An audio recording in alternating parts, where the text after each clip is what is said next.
Chapter 27. Pretty Baubles. It took Gagara just a few seconds to fly from the balcony down to Mangloss and the small wooden pillar. She landed so close to the Archmage that she could have reached out with an arm and touched him.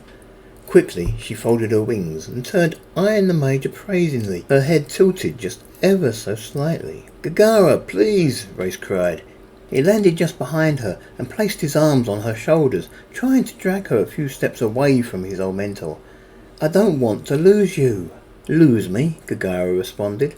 She looked over her shoulder at him, her voice a little puzzled. "Yes, lose you," Reyes replied. He leaned in close to her ear and whispered, "Remember where you are. Remember what you are. Mangloss doesn't know you.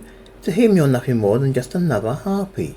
Mangloss shifted his position slightly while the two harpies conversed. He stood upright, removing his hands from the two sides of the pillow as he did so.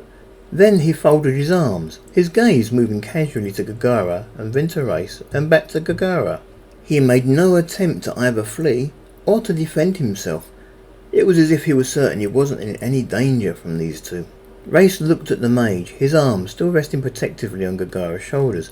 Mangloss looked as if he'd grown even older than he should have in the years since Reyes had last seen him.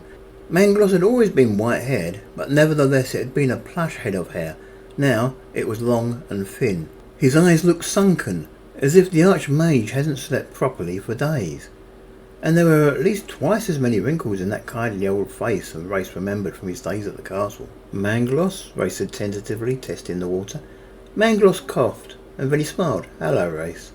At least his voice hadn't changed from what he remembered. "It's good to see you again." He reached out with one of his arms and stopped just short of actually patting Gagara on the hand. "This must be your girlfriend. Gagara, isn't it?" Reyes nodded. "Gagara, yes." Mangloss smiled. "Good. I heard a lot about you two from Jarvis. I wonder whatever happened to Jarvis." "I think the elves got him," Reyes replied. "That would be a shame," Mangloss said. "Jarvis was a good man. He was a very effective spy, one of Sir Richmond's favourites, I think." Reyes let his hands drop from Gagara's shoulders. He no longer felt quite so concerned for her safety, nor indeed for his own. It was a great relief to know that Mangloss had recognised him, but since all harpies tended to look the same to humans, it did pose a question. "How did you know it was me?" Mangloss leaned a little so that he was now resting against the wooden pillar with one hand, and said, "Anida reported your arrival to us earlier. She told us, Greyfall, Sir Richmond, the young Duke Ganespa, and myself, that you had returned to the fold, and had taken a room at the castle." Reyes nodded. It made sense. He wondered what had happened to that food that Anida had promised them. "It's good to see you again, boy," Mangloss added. "And look at you. In the year since I last saw you, you've gained a lot of power. I can tell by the way you hold yourself that you are veritably brimming over with magic. I might almost say that you've been touched by the dragon." "Touched by the..." Reyes began to repeat. "It's just a saying, boy," Mangloss said. "It means you've gained a lot of power. I could probably teach you a lot of new spells that would have been well beyond your ability a mere year ago. As it is, you've probably seen the effects of some of your spells increase quite a lot. Maybe they last longer, or the spells themselves seem to be somewhat more pronounced." Reyes nodded, and then asked, "Is there a way to turn off the cat sight spell? It gets awkward when I use it to see my way around a darkened room or hut, only to step out into broad sunlight and suddenly everything is bleached out. I nearly got killed last time it happened." "Didn't I teach you a counter spell?" Mangloss asked. "That was very remiss of me. I guess I'm just getting forgetful in my old age. It's very simple. Just cast the spell as you would normally, but reverse the gesture." "That's it?" Reyes asked. "That's all it takes," Mangloss replied. "Instead of ending the gesture by touching your forehead, begin the spell with your hand now. Hence, instead of giving yourself the power, you're taking it away." "Sounds simple enough," Reyes replied. "It works for certain other spells as well, but, and this is important, you can't reverse another mage's spell this way," Mangloss instructed. "It only works for the caster." Reyes nodded. "I understand." Gagara yawned. She started looking around for something else to do. The novelty of actually having met the great mage Mangloss was wearing off, because she didn't understand a single word he was saying. "I'd like to teach you a more useful counter spell, but we don't have time," Mangloss declared. Don't have time? Reyes questioned. Well, no, Mangloss decreed. I'm very busy trying to enchant these things. He patted the pillar absently. There are 16 more of these scattered around the perimeter of the encampment, and I need to visit each one of them in turn each day, before I can get any sleep. I can wait, Reyes commented. Will it take long? Too long, Mangloss replied. I need to do this for a week before the magic will keep hold.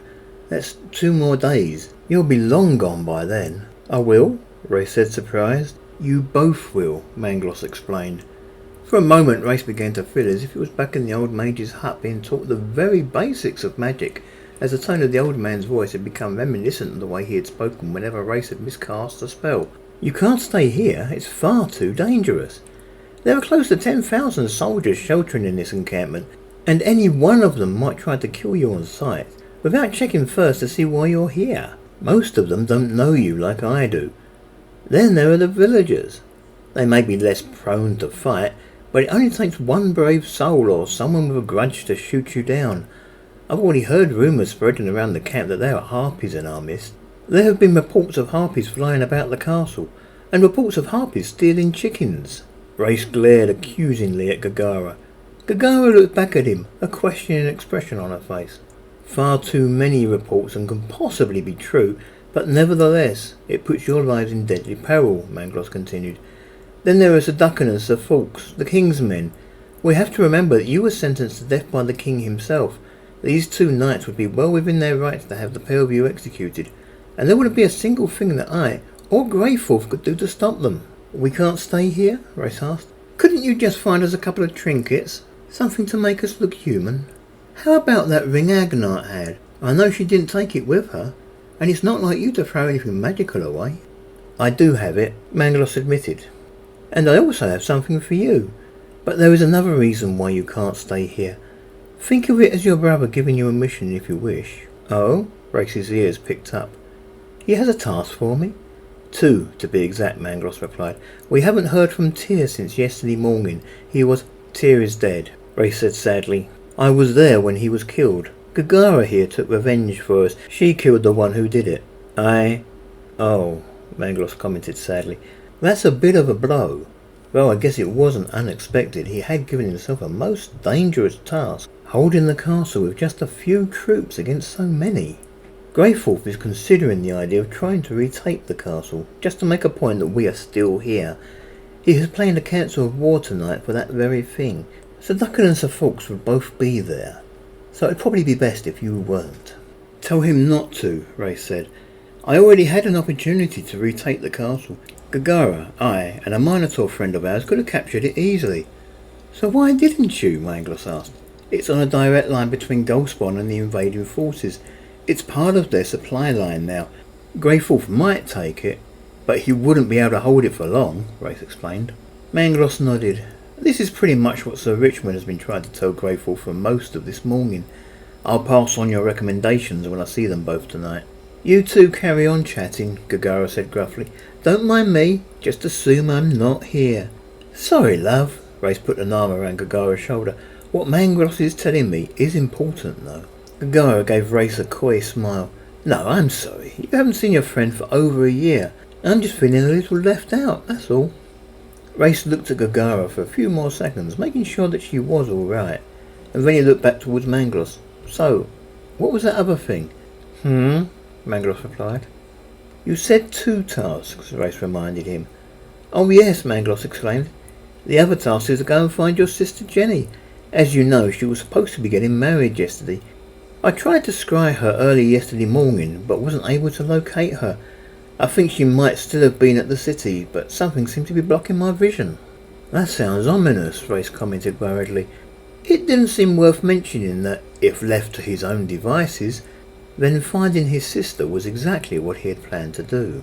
The thing is, Mangloss said, other than a deliberate attempt to stop me seeing into the city, which to be honest is very unlikely, the spell could be blocked by an incidental spell, such as the weather shield that is traditionally placed over the city to ensure the weather stays nice for the happy couple during the royal wedding. But Jenny shouldn't have been getting married yesterday. Not after the warning Tyr sent, Reyes commented. I know. That's what bothers me, and by extension your brother Greyforth. We fear the message might either have not reached her, or that she might not have been able to convince the king that the country was in danger. Either way, we have to assume that there is no army forthcoming to help us eject the elves. You want me to act as messenger? Reyes said. Well, no, Mangloss said. Greyforth wants you to make your way to the capital and do what you can to protect your sister. Help with the defence of the city, and if all else fails, bring your sister back to us. Don't try to get into the palace to see her. If Lead or Klemper should see through the magic that disguises you, it'll be all over. Just go to the city, mingle with the population, and do what you can. So, presumably you'll give Agnar's ring to Gagara? What do you have for me? Mangloss grinned. Follow me. I have Agnar's ring and something else for Gagara. She'll like that, Reyes commented. And something special for you, Mangloss finished. Sounds good, Reyes replied. Mangloss turned and began to walk across the courtyard towards the main residency. At no time did he bother to check and make sure the two Harpies were following him. Mangloss didn't head for the main doors of the building, but instead seemed to be making a beeline towards the sleek black stallion that was standing beside one of the residency walls. Reyes glanced quickly at Gagara, catching her attention. Then he beckoned her to follow. Mangloss wants us to go with her. She has some gifts for us both. Oh, Gagara said eagerly. It took no more than that to get her to follow. As Mangloss passed the black stallion, he patted it gently on the flanks. Not too long now, boy. Your horse then? Reyes said appraisingly. No, not really, Mangloss replied. This is going to be your horse. Mangloss, Reyes protested. He truly is a beautiful horse. But I'm a Harpy. The only real use I have for a horse is at the dinner table. Mangloss grinned and said cryptically, You will see. The great mage continued on past the animal and towards the wall of the residency just behind. Once he had reached the wall, he didn't stop walking and continued on into and through the wall. Gagara gasped loudly. I don't think I can ever get used to seeing that sort of thing. I know what you mean, Reyes replied. I've known Mangloss for all of my life and she still takes me by surprise at times. Come on, we better follow her. Are you sure it would be safe? Gagara asked worriedly. Mangloss wouldn't lead us this way if it wasn't safe, Reyes assured her. He offered her his hand. Here, take my hand and we'll go through together. Gagara grasped hold of Reyes' hand gratefully. Reyes closed his eyes and took a step forward. He felt a slight hesitation from Gagara, but then she followed. There was a strange tingling sensation all along Reyes' body as he stepped through the wall. It was the same kind of magical buzz that he'd felt when he'd been brought in through the mystical curtain that surrounded the entire encampment. Reyes couldn't help wondering if Gagara could feel it too, or if, like the blue glow, he could only sense it because he was a mage. Once he was through the wall and the tingling sensation stopped, Reyes opened his eyes again. Mangloss had done himself proud. It was quite a large room and its layout was very familiar. Mangloss had done his best to set things up the way he had had them back at the castle. There were the two desks, sitting side by side, the one just slightly taller than the other. There were the cupboards, containing all the mage's personal knickknacks. Reyes was especially happy to see the painting of the cottage hanging from a nail on one of the walls. As Reyes and Gagara entered the room, Mangloss had already fetched an old tin from his cupboard and was sitting on the edge of the leftmost of the two desks, one leg touching the floor. He was casually checking through the contents of the tin. Mangloss? Reyes asked. Hold on, Mangloss replied, bringing out a small golden ring. It was a plain band with no gemstone, but like everything else in the box, there was a slight blue glow about it. He threw it across the room to Gagara. Catch! Gagara didn't understand the mage's comment, but she plucked the ring out of the air anyway. She let it sit in the palm of her hand as she looked at it. Pretty, she commented. Try it on, Reyes suggested. Let's see what it does. It's magical, Gagara asked. She slipped the ring onto her finger, and suddenly her body seemed to shimmer out of shape. The lovely harpy figure that Reyes had grown to love so much had been replaced by that of a naked woman. There was something mildly disturbing about seeing Gagara like that. It wasn't that she was human, nor the fact that she was still naked. It was because she now seemed to look very much how his old teacher Agnar had looked when she had disguised herself as human. Admittedly, Gagara did appear to be a good deal younger. What's happened to me? Gagara said, almost panicking. She fought to tear the ring off her finger. Reyes rested a hand on Gagara's shoulder to comfort her. It's okay. It's not permanent. Thank Lama Wolf for that, Gagara replied.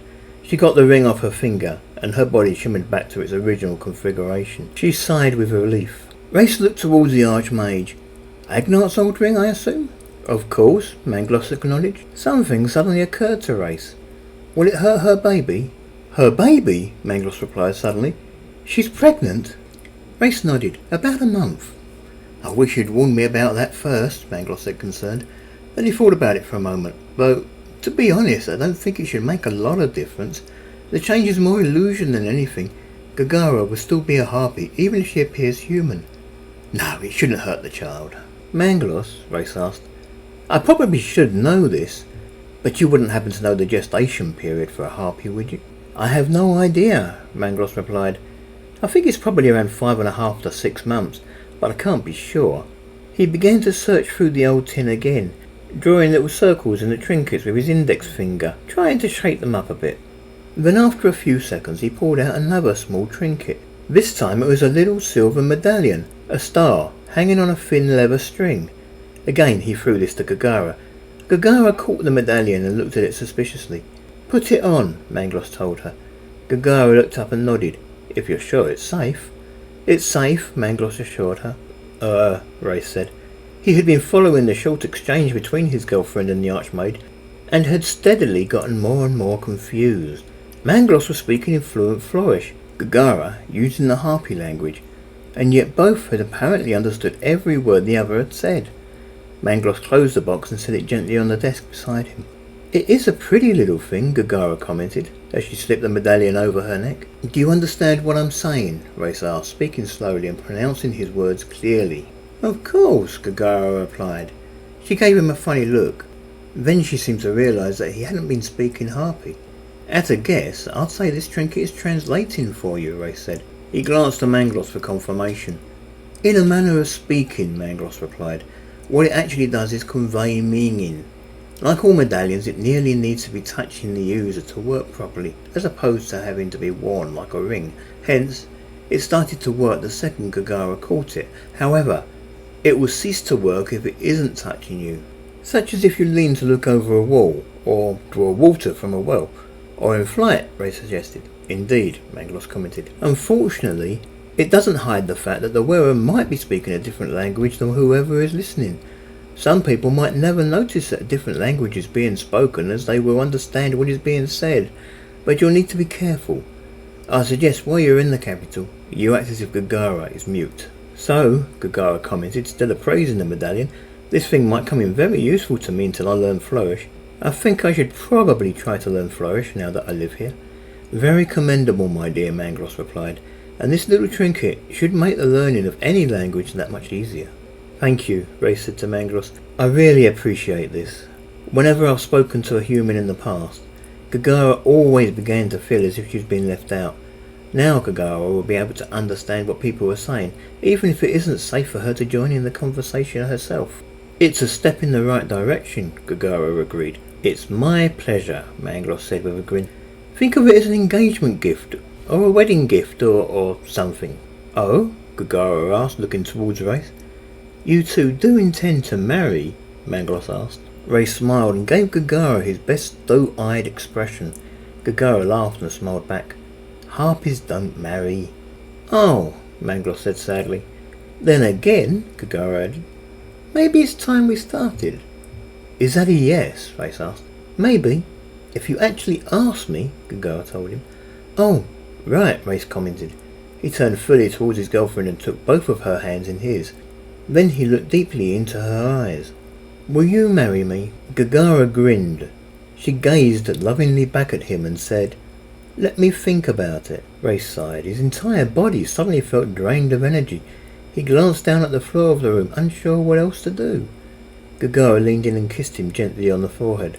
I thought about it. Of course I will. Mangloss felt a little embarrassed by the scene. He got down off the desk and turned his back on the two harpies. It'll be good to have a wedding here. Good for morale. We need something to boost morale. What about Sir Fawkes and Sir Duncan? Reyes asked. You two will both look human when you marry, and Mangloss began to say. No, Gagara insisted. I'm not going to get married to someone else. Either I'm me, or it doesn't happen.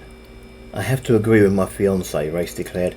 If we're going to get married, it'll be in the human way, as there is no harpy way. But there is no point in us getting married at all, if humans won't accept us.